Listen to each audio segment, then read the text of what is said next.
तो हेलो साथियों, कैसे हैं आप लोग। मैं आशा करता हूँ कि आप लोग मस्त होंगे, स्वस्थ होंगे और पढ़ाई को सीरियसली ले रहे होंगे।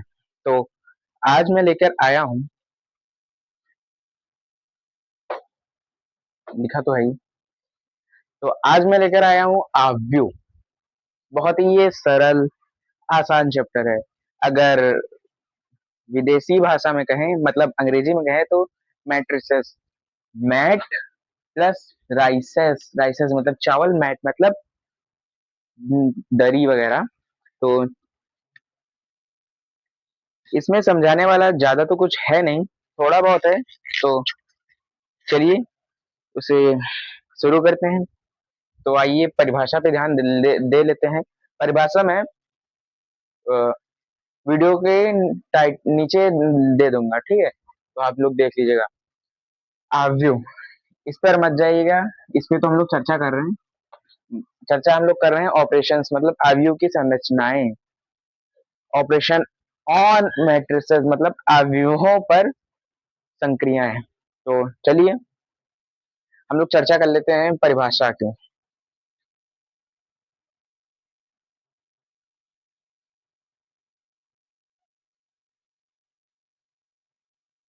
बहुत दिनों में यूट्यूब पे वीडियो डाली, क्योंकि मैंने वीडियो तो बना रखी थी बट उस पे जा नहीं रही थी, इसी वजह से।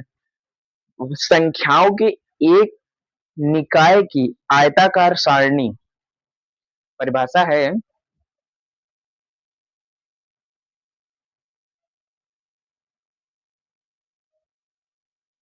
सं, sorry sorry sorry sorry mistake हो गई।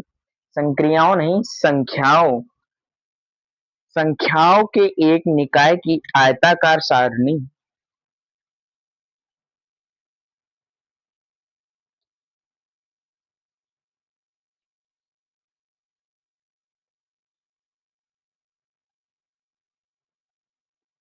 एक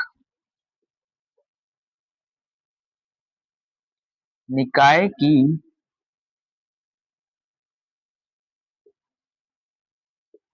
आयताकार सारणी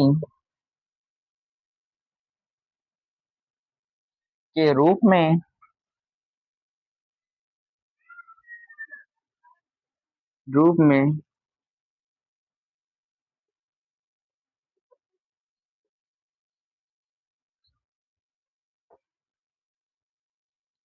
व्यवस्था को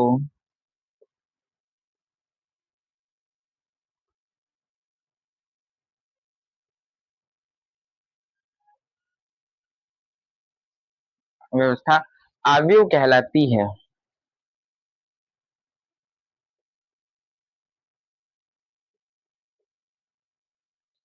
इट मीन्स, देखिए, कह रहा है संख्याओं के एक निकाय की। तो चलिए समझाते हैं एग्जाम्पल के रूप में।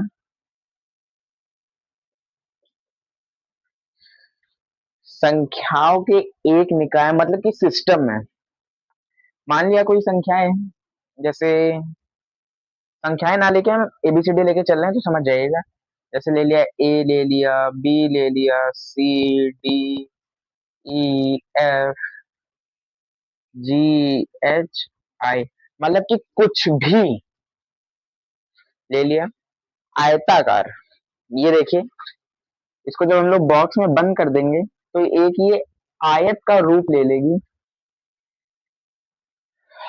आयताकार सारणी में व्यवस्था अवयव कहलाती है। अर्थात चाहे संख्याएं, चलिए संख्याओं की बात कर लेते हैं।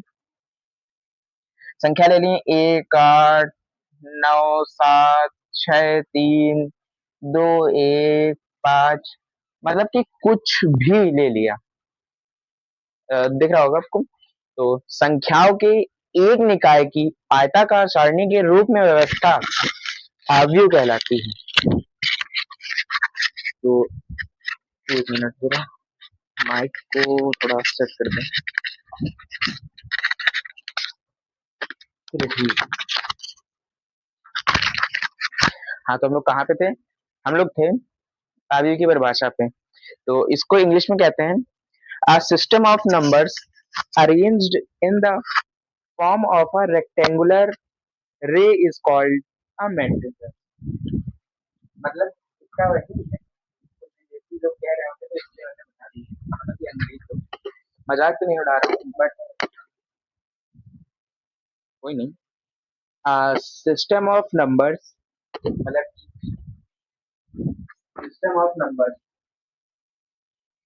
देखिए ये सिस्टम ही तो है नंबर का, चाहे आप नंबर से लीजिए चाहे अब अल्फाबेटिकली लीजिए। तो सिस्टम निकाय, सिस्टम निकाय हुआ arranged in the form of a rectangular array. देखिए ये रेक्टेंगुलर फॉर्म में अरेंज है, देख लीजिए आप लोग, ये रेक्टेंगुलर फॉर्म ये होता है, तो ये उसी फॉर्म में अरेंज्ड है, इज कॉल्ड अ मैट्रिसेस, जिसे हम लोग मैट्रिसेस कहते हैं। तो इतना समझ आ गया होगा। तो चलिए एक बार फिर से बता देते हैं आप लोगों को। संख्याओं की एक निकाय की आयताकार, देखिए संख्याओं की एक निकाय मतलब सिस्टम, लाइन वाइज ऐसे, एज ए मतलब सिस्टम आयताकार, ये देखिए ये आयताकार है, आयताकार सारणी के रूप में व्यवस्था आव्यूह कहलाती है। तो चलिए इसको नोट कर लीजिए, थोड़ी देर में हम लोग चर्चा करेंगे आव्यूह का क्रम या कोटि पर। अब हम लोग चर्चा करेंगे ऑर्डर ऑफ मैट्रिसेस, मतलब कोटि या क्रम, मैट्रिसेस की कोटि या क्रम, इसका मतलब हुआ आव्यूह का क्रम या कोटि।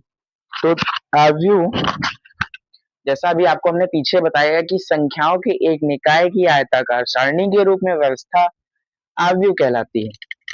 चलिए अब इस पे चर्चा करते हैं। यदि आव्यूह में m पंक्ति तथा n स्तंभ है तो उसे m n क्रम का आव्यूह कहते हैं।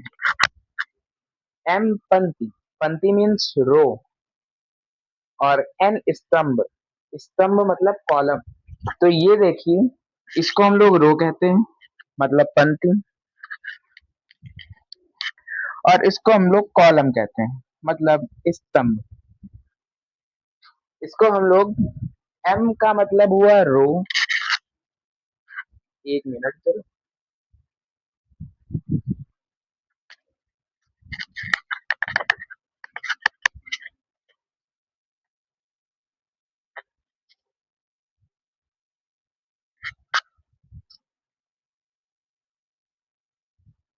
m का मतलब हुआ रो,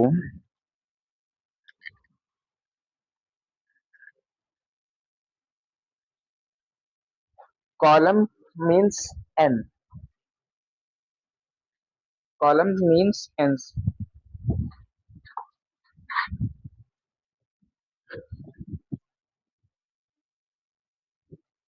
ठीक है, तो देखिए यहीं पे एक बात आपको हम ये समझा दे रहे हैं कि बताओ हम लोग, एक मिनट माइक हाथ में रहेगा, ये हमारी रो है, जो एक स्केल ले लेते हैं, ये देखिए ये ऐसे रखेंगे तो ये रो कहलाएगी, मीन्स अगर हम लोग इसको लेटा लेटा रखेंगे तो ये रो हुई, और खड़ा खड़ा रखेंगे तो ये हमारा कॉलम हुआ। तो ये देखिए ये कॉलम है और ये रो है, इट मीन्स दिस, ये देखिए ये कॉलम है, ये रो है, ये हमारा कॉलम है, ये कॉलम, ये कॉलम, ये कॉलम, ये हमारा रो है। इसको ये कहीं तक की भी जा सकता है, मतलब कि ए एम क्रॉस एन तक, चाहे आप इसको चार कॉलम, चार रो, चाहे जैसा मन हो वैसे लिखे। तो ये हम लोगों के पास जो कॉलम है, ये हम लोगों के पास 3x3 का है, क्योंकि इसमें देखिए 3 रो है, इसमें देखिए 3 रो है और 3 ही कॉलम है, इसलिए ये हमारा जो हुआ है ये 3 क्रॉस 3 का हुआ। ऐसे ही 2 क्रॉस 2 का भी होता है, 4 क्रॉस 4 का भी होता है। 4 क्रॉस 4 में इधर एक पंथ बढ़ा देंगे तो वो 4 क्रॉस 4 का हो जाएगा, और एक रफ कर देंगे तो वो 3 क्रॉस 3 में। इसको हम लोग ए आई जे में भी लिखते हैं। वो ये बात तो आगे की है, अभी तक तो ठीक है। चलिए एक बार इसको हम बता देते हैं क्या करना है। यदि आव्यूह में एम पंक्ति तथा एन स्तंभ है, इट मीन्स पंक्ति मतलब रो और स्तंभ मतलब कॉलम। देखिए मैंने लिख दिया है, तो उसे एम क्रॉस एन क्रम का आव्यूह कहेंगे। इसका क्रम हुआ,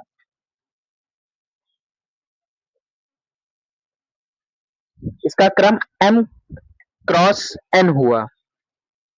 अब दूसरी बात, इस आव्यूह में 3 पंक्ति तथा 3 स्तंभ हैं, जो मैंने आपको बता दिया। ये देखिए, ये 3 पंक्ति है, यहाँ रफ हो गया। ये 3 पंक्ति और ये 3 स्तंभ हैं। ये देखिए, 3 पंक्ति 3 स्तंभ हैं। अतः यह 3 क्रॉस 3 या 3 बाई 3 कोटि का आव्यूह है, तथा A11 से A33 को आव्यूह के अवयव कहलाते हैं। ये जो इस रेक्टेंगुलर बॉक्स के अंदर लिखे हैं, it means A11 A12 A13 A22 A31 A32 A33 ये आव्यूह के अवयव हैं। तो अब हम लोग इस पे चर्चा करेंगे कि आव्यूह कितने टाइप्स के होते हैं। तो चलिए करते हैं। तो चलिए अब हम लोग चर्चा करते हैं टाइप्स ऑफ मैट्रिक्स। स्पेलिंग का कोई मिस्टेक नहीं है यहाँ पे। कुछ लोग कहेंगे कि यहाँ स्पेलिंग का मिस्टेक है, तो यहाँ पे कोई स्पेलिंग का मिस्टेक नहीं है। आप बुक में देखेंगे तो ये वाली मिलेगी, RICES वाली, वो मैट्रिसेस हो गया, ये मैट्रिक्स हो गया। तो चलिए बात करते हैं आव्यूहों के प्रकार। यहाँ पे पहला, इसका इसकी जरूरत नहीं पड़ती है, बस आपको ज्ञान होना चाहिए ना, तो सिर्फ ज्ञान के लिए बता रहे हैं। पहला है हम लोगों के पास पंक्ति आव्यूह। पंक्ति मीन्स रो मैट्रिसेस। यदि आव्यूह में केवल एक पंक्ति हो तो उसे पंक्ति आव्यूह कहेंगे। ऐसे 1 2 3 डैश डैश, ये हमारी हो गई पंक्ति आव्यूह। दूसरा है स्तंभ आव्यूह मीन्स कॉलम आव्यूह। यदि आव्यूह में केवल एक स्तंभ हो तो उसे स्तंभ आव्यूह कहते हैं। मतलब जगह कम पड़ जाएगी, कोई नहीं, 1 2 3, ये हमारा एक स्तंभ है। अब तीसरा है शून्य या रिक्त आव्यूह मीन्स जीरो और नल मैट्रिक्स। इसकी परिभाषा है, यदि आव्यूह का प्रत्येक अवयव शून्य हो शून्य हो तो उसे शून्य आव्यूह या रिक्त आव्यूह कहते हैं। इसका कहने का मतलब है, चाहे वो पंक्ति में शून्य हो या स्तंभ में शून्य हो, तो वह शून्य आव्यूह कहलाता है। कुछ इस प्रकार। और हम लोगों के पास चौथा है वर्गाव्यूह। चौथा है वर्गाव्यूह, मतलब एक आव्यूह जिसमें पंक्तियों और स्तंभों की संख्या बराबर होती है, जिसे 2 बाई 2 या 3 बाई 2 का आव्यूह भी कहते हैं। कुछ इस प्रकार, मतलब इसमें वर्ग का कहने का मतलब है, जैसे एक इधर है, 2 3 4 ऐसे।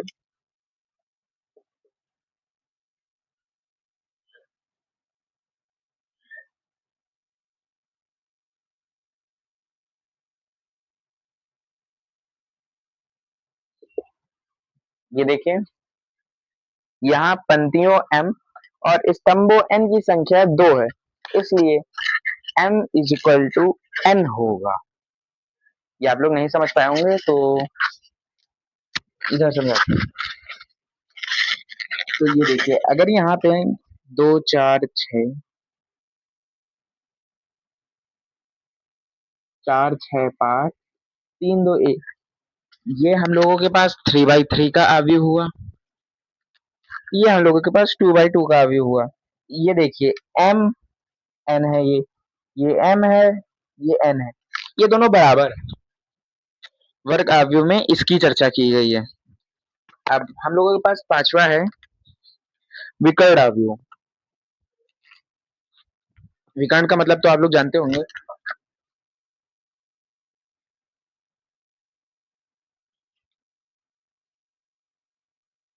ऐसे सॉरी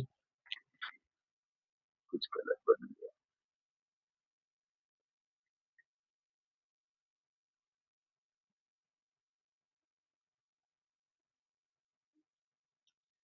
ऐसे विकर्ण स्क्वायर में पढ़े होंगे। विकर्ण का मतलब है एक वर्ग अवयव जिसमें मुख्य विकर्ण के अलावा अन्य सभी अवयव शून्य होते हैं। जैसे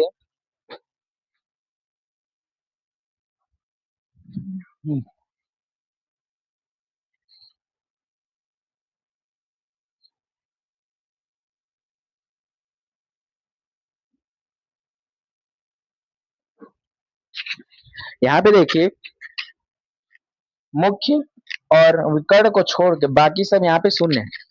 तो ये हमारा हो गया विकर्ण अवयव। इन सब तो मैं हाथों से लिख के इसी वीडियो में ऐड कर दूंगा, तो आप लोग समझ जाइएगा अगर ऐसे ना समझ पाए। अब बात करते हैं अदिश अवयव। एक विकर्ण अवयव जिसके सभी विकर्ण अवयव बराबर होते हैं। मतलब यहाँ हम लोग कुछ मान लेते हैं, माना C इज इक्वल टू 4004, कुछ इस प्रकार। सॉरी,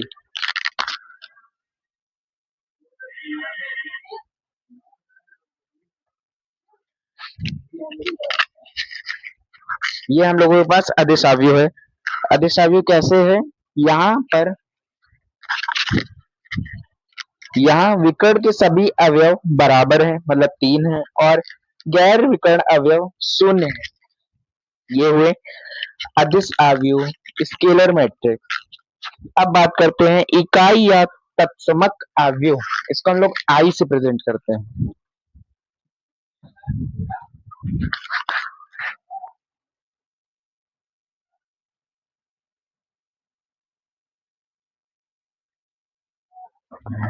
ये देखिए, ये है इकाई या तत्समक अवयव। यहाँ विकर्ण के सभी अवयव एक हैं और अन्य सभी अवयव शून्य हैं।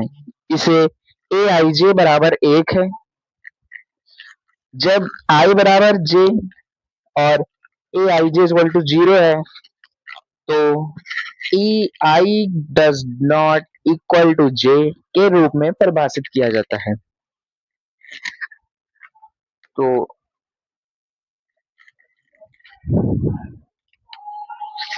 अब हम लोग इसके आगे थोड़े नोट पॉइंट्स हैं, उनको आप लोग लिख लीजिएगा। तो मैं बोल दे रहा हूँ और वीडियो में ऐड कर दूंगा। बताते हैं आपको, 1 मिनट।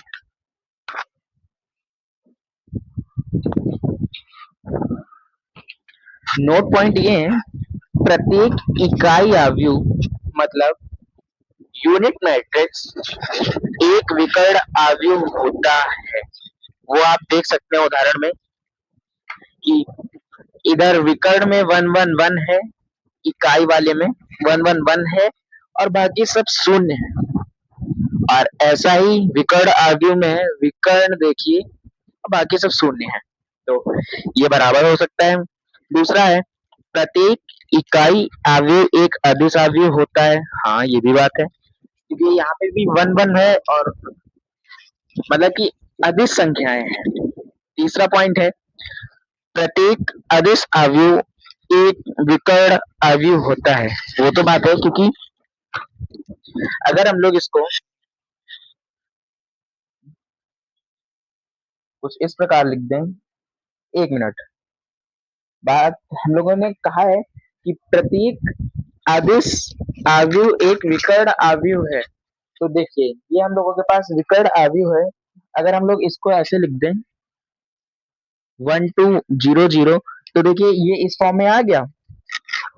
इससे ये प्रूव होता है कि प्रत्येक अदिश अवयव विकर्ण आव्यूह होता है।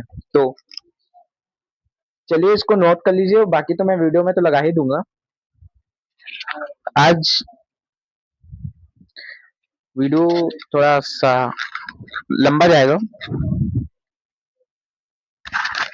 मैं कक्षा 12 में पढ़ने के लिए सजेस्ट करूंगा एनसीईआरटी। इसमें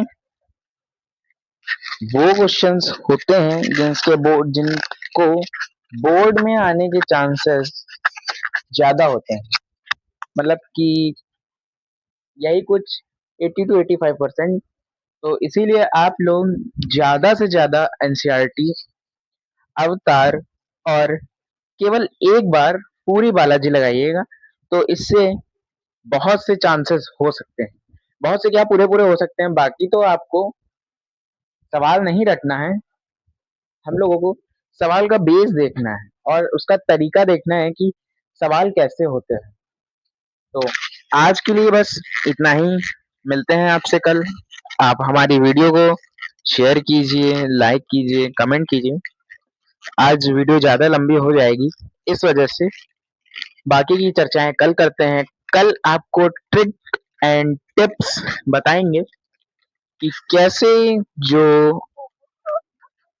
अवयव होता है उसकी कोटि किस प्रकार से ज्ञात की जा सकती है, अवयव का गुणा कैसे कराया जा सकता है, अवयव का जोड़, अवयव का घटाना, मतलब कि जो होगा वो कल की वीडियो में आपको बताएंगे। तो आज के लिए बस इतना ही, मिलते हैं आपसे कल। धन्यवाद।